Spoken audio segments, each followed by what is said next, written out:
The move to the new home.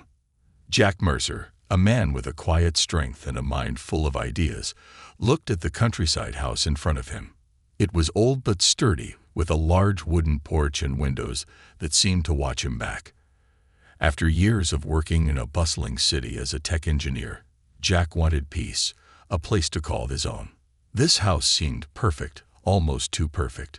The price was ridiculously low, and the agent barely asked any questions before handing him the keys. The surrounding area was quiet, with miles of green fields and thick woods nearby. For Jack, it was a new start. No more honking cars, no more crowded streets, just silence. Or so he thought. The house felt cold as he stepped inside. Dust covered most surfaces, and the air smelled of wood and something faintly metallic. The living room had an old fireplace, perfect for the long, cold nights he imagined spending there. As he explored further, he found the kitchen, the bedrooms, and a small study. But it was the basement door that caught his attention.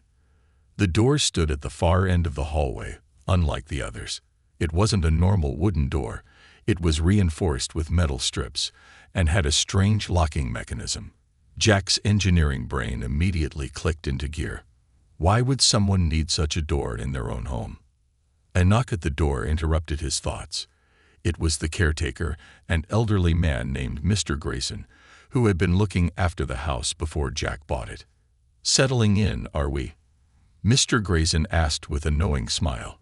His face was lined with years of experience, and his voice carried a hint of caution. "It's a great place," Jack replied. "But that basement door is interesting."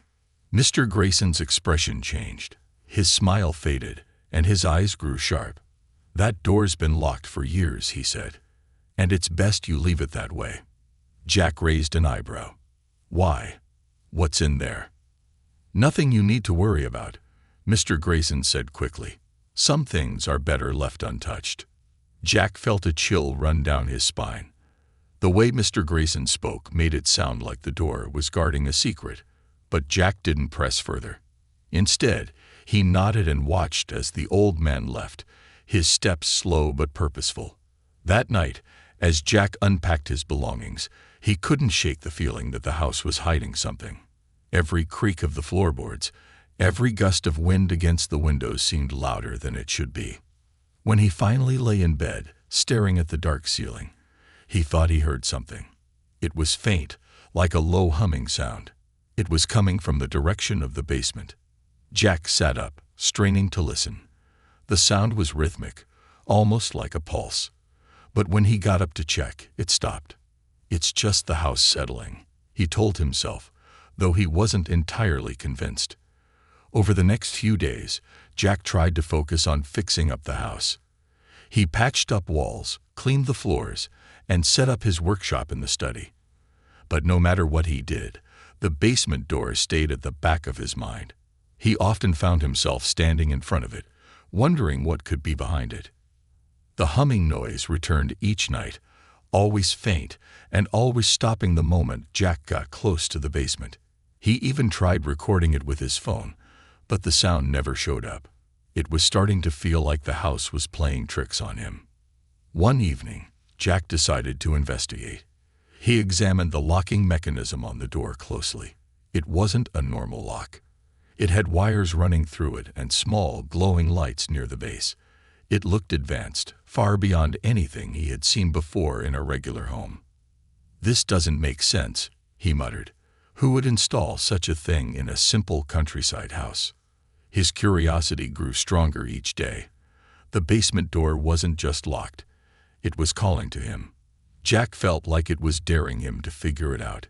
He tried to focus on other things, but his mind always drifted back to that door. On the fifth night, the humming noise grew louder. This time, it didn't stop when Jack approached the basement. He stood there, staring at the door, his heart racing. It was as if the house was alive, trying to tell him something. Jack placed his hand on the door, feeling the cold metal under his fingers. "What are you hiding?"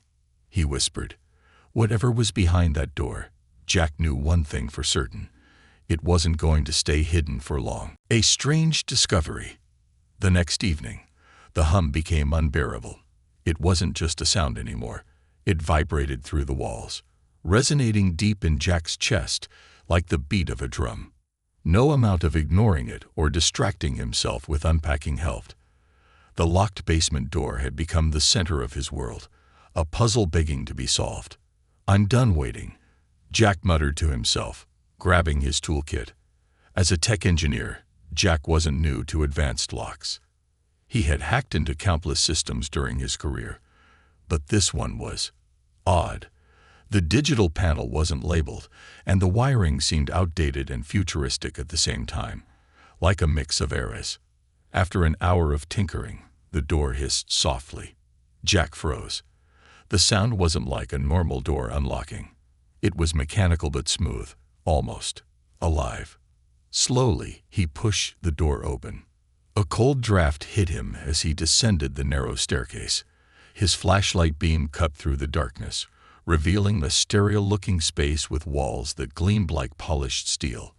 The basement was nothing like the rustic charm of the rest of the house. It felt alien, out of place, and untouched by time. "What the hell is this?" Jack whispered. The hum was louder now, rhythmic and pulsing like the heartbeat of some great machine. At the center of the room stood a cylindrical pod, glowing faintly blue. Wires and tubes connected it to the walls, and frost coated its surface. Jack approached cautiously, his instincts screaming at him to turn back, but his curiosity wouldn't let him. Inside the pod was a figure. At first, Jack thought it was a mannequin, a humanoid shape encased in frost.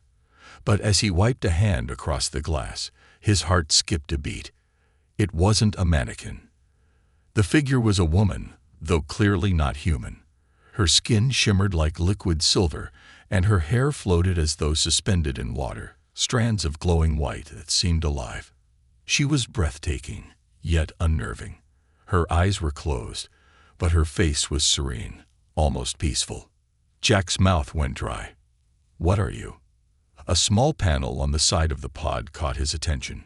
Symbols he didn't recognize glowed faintly, along with a heartbeat monitor. It was steady. Whatever she was alive. Jack hesitated, his finger hovering over a large button marked by a glowing red symbol. It didn't look like a lock or release button. It felt final. A warning. "Do I open it?" he muttered to himself. The rational part of him screamed no, but his curiosity had always been his greatest weakness. He pressed the button. The hum grew louder, the blue glow intensifying as steam hissed from the pod. Jack stumbled back, shielding his face as the temperature in the room dropped further. The frost melted away, and the pod slid open with a soft whoosh. The woman's eyes snapped open. They were piercing, glowing a soft violet, and locked onto Jack immediately. She stepped out of the pod with surprising grace, her bare feet touching the cold metal floor without hesitation. Jack took a step back, his mind racing between awe and panic. The woman tilted her head, studying him. Then, in a voice smooth as silk, she spoke. "Are you my bonded partner?" Jack blinked. "What?" The woman's lips curled into a faint smile. "You opened the pod.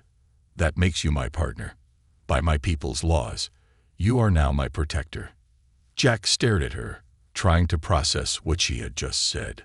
Protector? Partner? None of this made sense. "I didn't sign up for this," he managed, his voice shaky. The woman stepped closer, her violet eyes scanning him with unsettling intensity.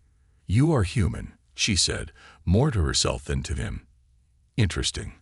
I didn't expect. Compatibility." Jack's legs felt like jelly, but he forced himself to stand his ground. "Look, lady, or whatever you are. Who are you? What are you doing in my basement?" She paused, as if considering how much to reveal. "My name is Aria," she said at last. "I am a scientist, or I was before I was left behind." "Left behind?" Jack asked, his voice rising. "By who?" Aria's expression darkened. "That is a long story. But know this, your home is no longer safe. My awakening will have alerted them. Them, Jack repeated, panic creeping into his voice. She nodded, her glowing eyes narrowing. Those who hunt me. And now, they will hunt you too. The hum suddenly cut out, plunging the room into an eerie silence. Jack looked at Aria, his pulse racing. His quiet countryside retreat had just turned into a battlefield. And he was far from ready. Awakening the alien wife, Jack sat at the edge of his kitchen table, his head in his hands, staring at the alien woman, Aria, who now stood by the window, peering out into the dark countryside. She moved with an elegance that unnerved him, her glowing silver skin catching the faint light of the moon. Every now and then, her violet eyes would dart toward him, studying him just as much as he studied her. So, let me get this straight, Jack said, his voice tinged with disbelief. You were left behind by aliens? Aria turned to him, her expression calm but calculating. My people were here long ago. This planet was a stopover, nothing more. A mistake stranded me here. My stasis pod was hidden to keep me safe until I could be retrieved. She tilted her head slightly. That retrieval never came. Jack leaned back in his chair, running a hand through his hair. Okay, fine. That explains why you're here. But why did you call me your partner? What does that even mean? Aria walked over to him, her bare feet making no sound on the wooden floor. She stopped just a foot away, her violet gaze boring into his. When you opened the pod, you triggered a bond, she said simply. It is a survival mechanism. My species does not function well alone for extended periods. You are now my bonded partner. Bonded partner, Jack repeated, his voice cracking. You mean like a wife? Aria raised an eyebrow. Wife? Is that your term for a bonded companion? If so, then yes. She paused, a faint smirk tugging at the corner of her lips. Though I doubt your human relationships involve advanced neural links. Neural? What? Jack stammered, but Aria didn't wait for him to catch up. She reached out and touched his temple lightly with her fingertips. A warm pulse shot through his head, like static electricity, and suddenly, Jack's thoughts felt crowded.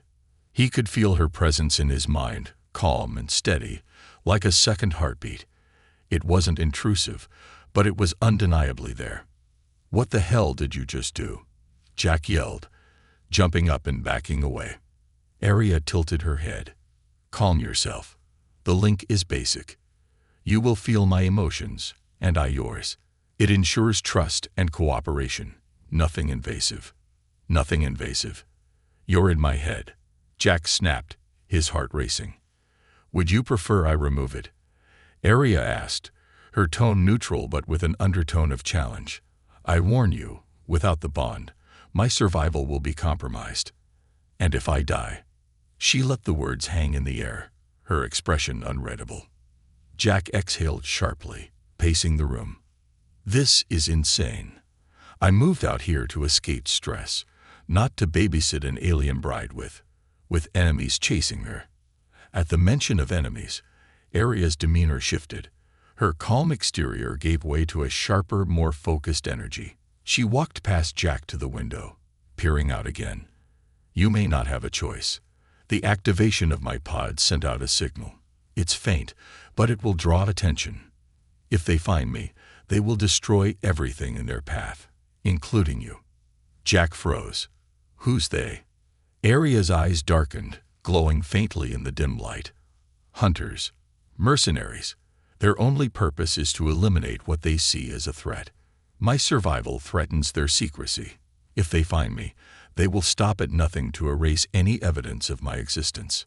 Jack felt his stomach churn.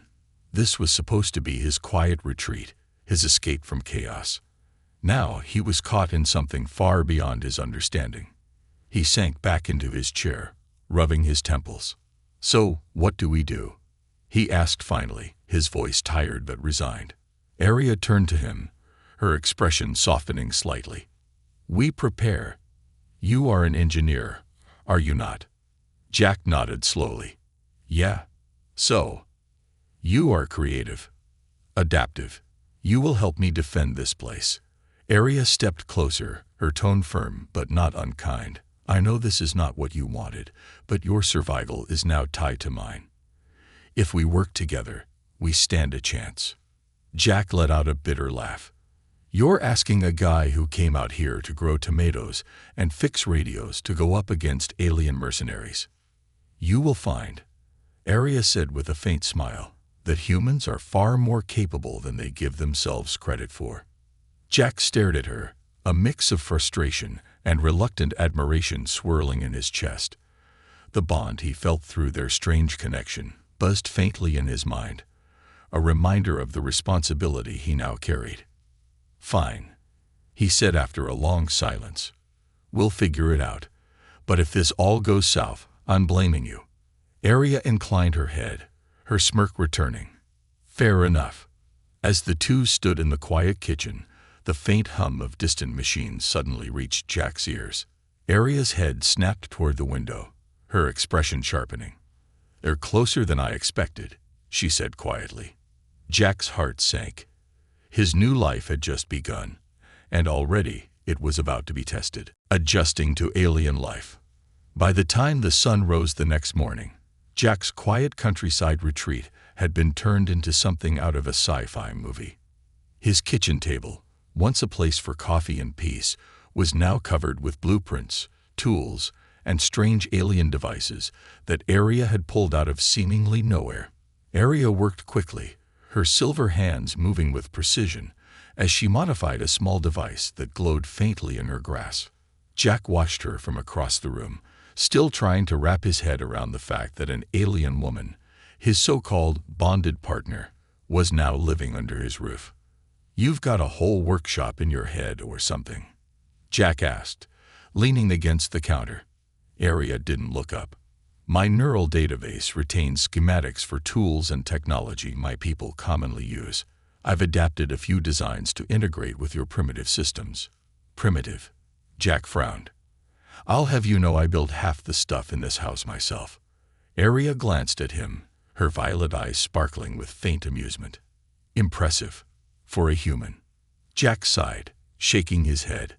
He wasn't sure if she was joking or being serious. Either way, she was a strange mix of intimidating and fascinating. So what exactly are you making? He asked, nodding toward the glowing device. A signal jammer, Arya replied. The hunters tracking me use a combination of interstellar signals and localized drones. If I can disrupt their systems, it will buy us time. Drones? You mean those things I saw buzzing around the property last night? Jack's stomach tightened. Arya nodded. They've likely already scanned the area. The signal jammer should prevent them from locking onto my exact location. Jack rubbed the back of his neck. Okay, great. But what happens after we buy time? Do we just keep hiding? Arya set the device down and looked at him, her expression calm but firm. No, we prepare for a fight. If they locate me, they won't hesitate to attack. Jack stared at her, his mind racing. You talk like this is normal for you. Is this just another Tuesday in your life? Arya tilted her head, her lips curling into a faint smirk. If I explained the challenges I've faced, you'd call me a liar. Jack couldn't help but chuckle, despite the tension in the room. You've got an answer for everything, don't you? I try, she replied, her tone light but focused. Over the next few hours, the two of them worked together, despite Jack's lingering doubts. He showed Arya how to use some of his old tools, and in return, she demonstrated the workings of her alien technology. The bond they shared, though it still unnerved Jack, allowed them to anticipate each other's needs. Jack didn't like the idea of someone in his head, but he couldn't deny that it made things easier. By midday, the signal jammer was complete. Arya tested it, and the low hum it emitted filled the room. It's working, she said, her voice steady. The drones won't be able to transmit their data now. Jack crossed his arms. That's great, but I've got to ask, what's the long-term plan here? I can't exactly live the rest of my life hiding from alien bounty hunters. Arya hesitated, something flickering across her face. For the first time, she looked uncertain. I don't know, she admitted. I wasn't expecting to wake up in this situation. My only goal was survival. Jack leaned against the wall, his expression softening. You've been on your own for a long time, haven't you? Arya's violet eyes met his, and for a moment, the sharpness in her gaze softened. Yes, she said quietly. Far too long. The moment passed quickly as Arya straightened, her voice returning to its usual confident tone. But now we work with what we have. You said you built this house to be self-sufficient, yes? Jack nodded. Solar panels, backup generators, water filtration. Everything runs off the grid. Good, Arya said. Then we use it to our advantage. If the hunters come, we'll make sure they regret it. Jack let out a low whistle. You don't mess around, do you? Arya gave him a faint smile. Survival is not for the weak. As the sun began to set, Jack found himself standing on the porch, looking out at the quiet fields that surrounded his home. The peaceful life he had dreamed of felt a million miles away. But strangely, he didn't feel as alone as he had when he first arrived. Arya joined him, her movements silent as she stood beside him. They didn't speak for a long time, the silence between them more comfortable than Jack expected. You know, Jack said finally, when I moved out here, I thought I'd just be fixing radios and growing vegetables, not building alien jammers and prepping for battle. Arya glanced at him, her silver skin catching the last rays of sunlight.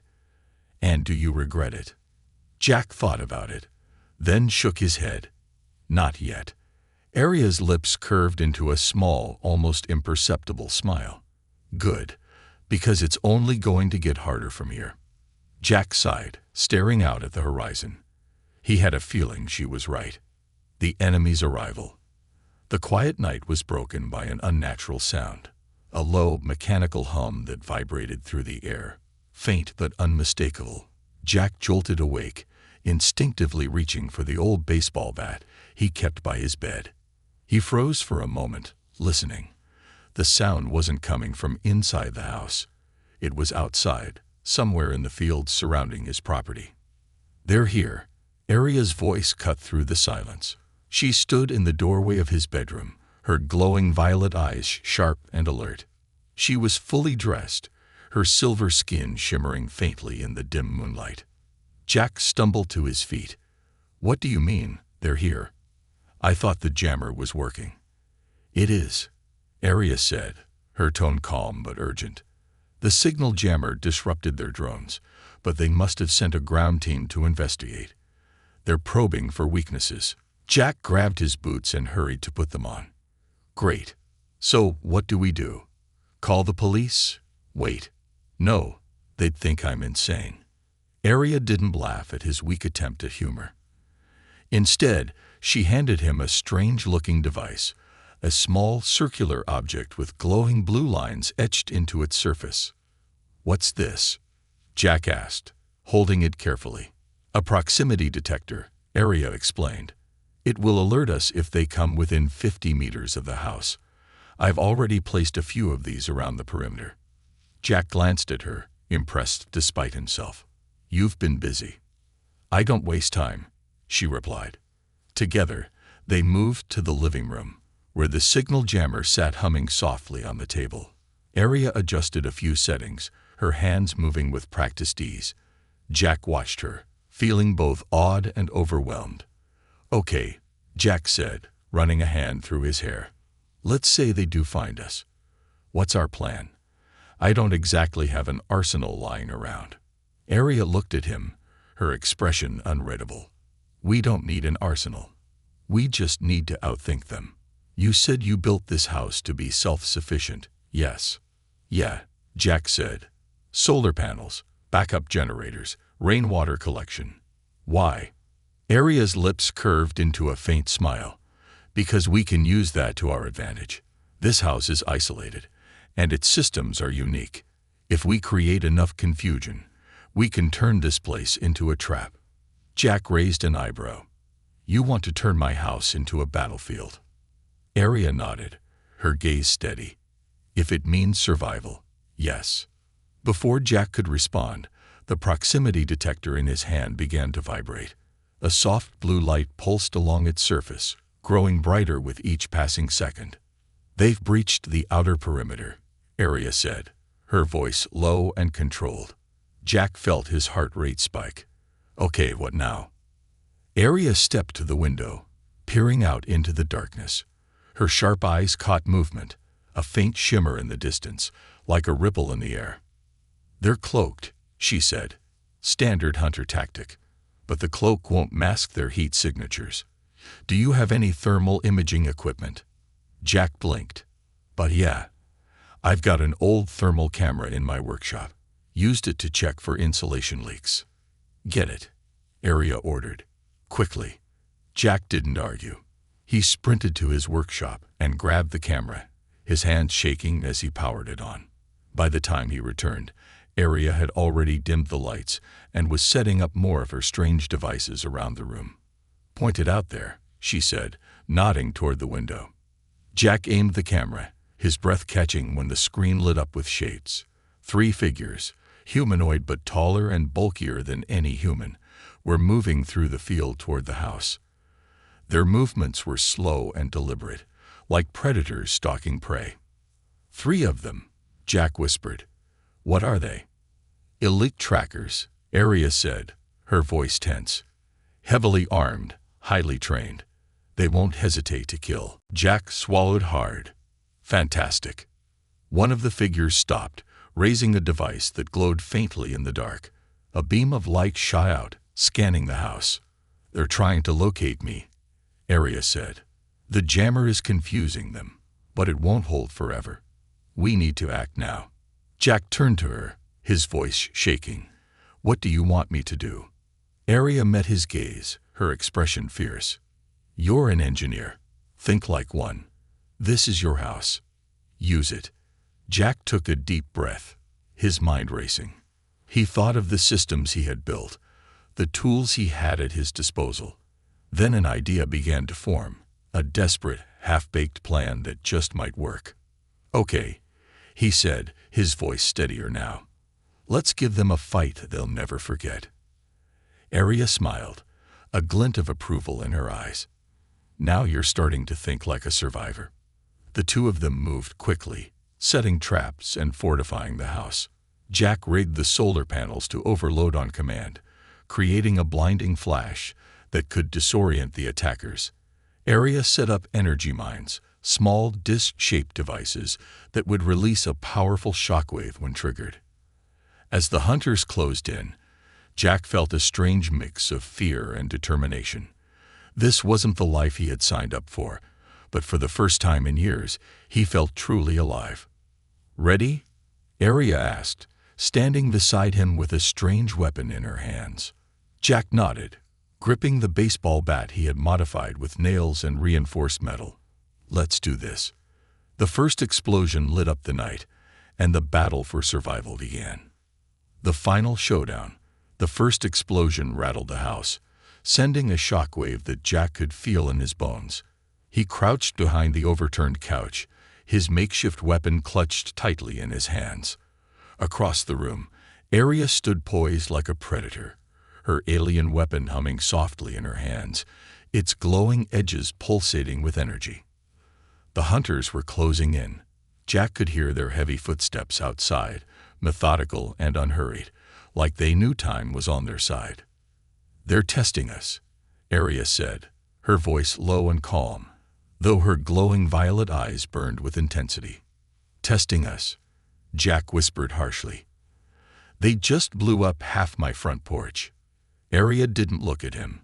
She kept her eyes fixed on the doorway. They want to see how we respond. They'll probe for weaknesses before committing to a full attack. Jack muttered under his breath. Great. Alien bounty hunters playing mind games. Suddenly, the proximity detector on the table began vibrating wildly. Jack's heart pounded as he saw the readings. One of the hunters was already inside the house. They're in, he hissed. Aria's head snapped toward him, and in a blur of motion, she raised her weapon and fired at the doorway. A beam of light shot out, striking the frame just as a massive figure appeared. The hunter stumbled back, roaring in a guttural, inhuman voice. Jack got his first clear look at it. A towering humanoid clad in black armor, its helmet smooth and featureless except for a glowing red visor. It carried a weapon that looked like a cross between a rifle and a cannon, the barrel already glowing with energy. "Get down," Aria shouted. Jack dove to the floor just as a blast of searing energy tore through the room, shattering a lamp and scorching the wall behind him. "Your aim sucks, by the way," Jack yelled, crawling toward the corner of the room. Aria smirked, though her focus didn't waver. "I was aiming to force them back, not kill." "Well, maybe try killing next time," Jack snapped, his voice tinged with panic. Another explosion rocked the house, this time from the back. Jack turned to see a second hunter tearing through the kitchen wall, its massive frame backlit by the glow of its weapon. "They're breaching from multiple sides," he shouted. Aria nodded sharply, her movements precise as she activated one of the traps. A small disc on the floor lit up, and an instant later, a shockwave erupted, sending the second hunter crashing into the cabinets. "They're strong, but predictable," Aria said. "Stick to the plan." Jack gritted his teeth, adrenaline surging through him. The plan. Right. He scrambled to the control panel he had set up earlier, flipping switches to trigger the house's defenses. Outside, the solar panels he had rigged began to overload, emitting blinding flashes of light that illuminated the entire property. Jack heard one of the hunters roar in frustration, its visor overwhelmed by the sudden brightness. "That's one down," Jack muttered, flipping another switch. Inside the house, Aria moved like a whirlwind. Her weapon fired in rapid bursts, each shot precise and devastating. She dodged the hunter's attacks with an agility that left Jack in awe, her silver skin gleaming as she weaved through the chaos. But the hunters weren't going down easily. The one in the kitchen had recovered, its armor smoking but intact. It charged at Aria, its weapon raised. Jack acted on instinct, grabbing his modified baseball bat. He leaped out from behind the counter and swung with all his might. The bat connected with the hunter's weapon, knocking it aside with a satisfying clang. "Not in my house," Jack shouted, adrenaline fueling his courage. The hunter turned its head toward him, its glowing visor locking onto his face. Jack felt a jolt of fear. But before the creature could react, Aria struck. She leaped onto its back, driving a glowing blade into a vulnerable spot between its armor plates. The hunter let out a distorted scream before collapsing to the floor. "Nice timing," Aria said, hopping off the lifeless body. Jack panted, his heart racing. "You're welcome. What's next?" Before she could answer, the third hunter appeared, its massive frame filling the hallway. This one was different. Its armor was bulkier, and it carried a shield that seemed to absorb the energy blasts Aria fired at it. "It's the leader," Aria said, her tone grim. Jack stared at the creature, his mind racing. "How do we stop it?" Aria hesitated, then glanced at the signal jammer on the table. "We don't. You do." "Me?" Jack said, his voice rising. "What am I supposed to do? Hit it with a bat?" She grabbed his arm, her violet eyes intense. "The signal jammer has a secondary function. If you overload it, it will release an electromagnetic pulse strong enough to disable their systems, but it will also destroy the house." Jack's stomach dropped. "You're kidding." Aria shook her head. "I never kid." The hunter raised its weapon, and Jack knew they were out of time. "Fine," he shouted, running toward the jammer. "But if we survive this, you're paying for the repairs." Aria smirked, then turned back to face the hunter, holding it off with a barrage of energy blasts. Jack reached the jammer, his hands trembling as he adjusted the settings. The hum grew louder, the device glowing brighter with each second. "Almost there," he yelled. "Make it quick," Aria shouted back, her movements slowing as the hunter advanced. With a final twist of the dial, the jammer emitted a high-pitched whine. Jack dove to the ground as a wave of energy exploded outward, engulfing the entire house in a brilliant flash. When the light faded, the hunters were motionless, their systems fried. The house, however, was in ruins. Jack groaned, pulling himself to his feet. This was not in the brochure. Arya smiled faintly, helping him up. Survival rarely is. A new beginning. The smell of burnt metal and singed wood hung heavy in the air. Jack stood in the middle of what was left of his living room, staring at the wreckage of his once peaceful home. The walls were charred, the windows shattered, and half the roof was missing. His dream of a quiet countryside retreat had been reduced to rubble in a single night. Arya stood beside him, her silver skin marred with faint scorch marks but otherwise intact. She surveyed the destruction with a calm detachment, as though this level of chaos was routine for her. Jack, on the other hand, felt like a man trying to piece his life back together after a hurricane. "So," Jack said, breaking the silence, "how do I file an insurance claim for alien bounty hunters wrecked my house?" Arya turned to him, one eyebrow raised. "I assume humor is your coping mechanism." "Pretty much," Jack replied, though his voice was tinged with exhaustion. He ran a hand through his hair, looking at the smoldering remains of his porch. "I just wanted some peace and quiet. Instead, I got this." Arya stepped closer, her glowing violet eyes softening. "You have every right to be angry. This was not the life you chose." Jack sighed, leaning against what was left of his kitchen counter. "No, but I guess it's the one I've got now." He looked at her, his expression serious. "So, what happens next? Are more of those hunters coming?" Arya hesitated, her gaze drifting to the horizon. "The signal we released will have disrupted their network, at least temporarily, but others may come, eventually. My presence here is a liability." Jack frowned. "So, what are you saying? You're just gonna leave?" Arya's expression was unreadable. "It would be safer for you if I did." Jack let out a bitter laugh. "Safer? After everything we just went through, you think I care about safe? If you leave, then what? You keep running, and I go back too. What? Rebuilding this place like none of this ever happened." She didn't answer, and the silence stretched between them. Finally, Jack shook his head. "Look, I didn't ask for this. I didn't ask to have my life turned upside down. But I'm not about to let you face all of this alone." Arya turned to him, surprise flickering across her face. "You'd willingly stay involved in this, even knowing the risks?" Jack shrugged. "I've been through worse. Besides," he gestured to the ruins around them, "you kind of owe me a new house." A small smile tugged at the corner of Arya's lips. "Fair enough." The two of them began clearing the debris, working side by side in the quiet dawn. As they worked, Jack found himself thinking about how much his life had changed in just a few days. He'd gone from a man running away from the chaos of the city to someone standing shoulder to shoulder with an alien woman, preparing for battles he couldn't have imagined.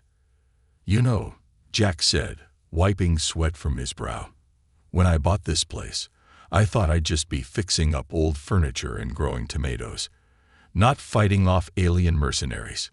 Arya glanced at him, her expression amused. "If it's any consolation, you handled yourself well." "Thanks," Jack said. "I think. But seriously, what's next? Do we just wait for the next wave of bad guys to show up?" Arya shook her head. "No. We prepare. I can teach you more about my technology, and you can teach me more about human ingenuity.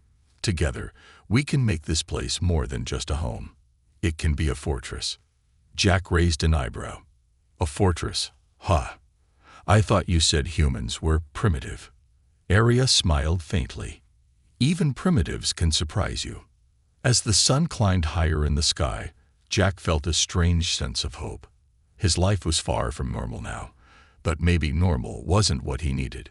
Maybe, just maybe, this new chapter, chaotic and unpredictable as it was exactly what he'd been looking for. "Well," Jack said, picking up a piece of broken wood, "if we're going to turn this place into a fortress, we'd better get started." Arya nodded, her violet eyes gleaming with determination. "Agreed." "And Jack, thank you." "For what?" he asked, glancing at her. "For not giving up," she said simply. Jack smiled. "Yeah, well, it's not like I had much of a choice. You're kind of hard to walk away from." The two of them shared a rare, quiet laugh before returning to their work. The world around them was uncertain, but for the first time in a long time, Jack felt like he wasn't facing it alone. And that, he thought, might just make all the difference.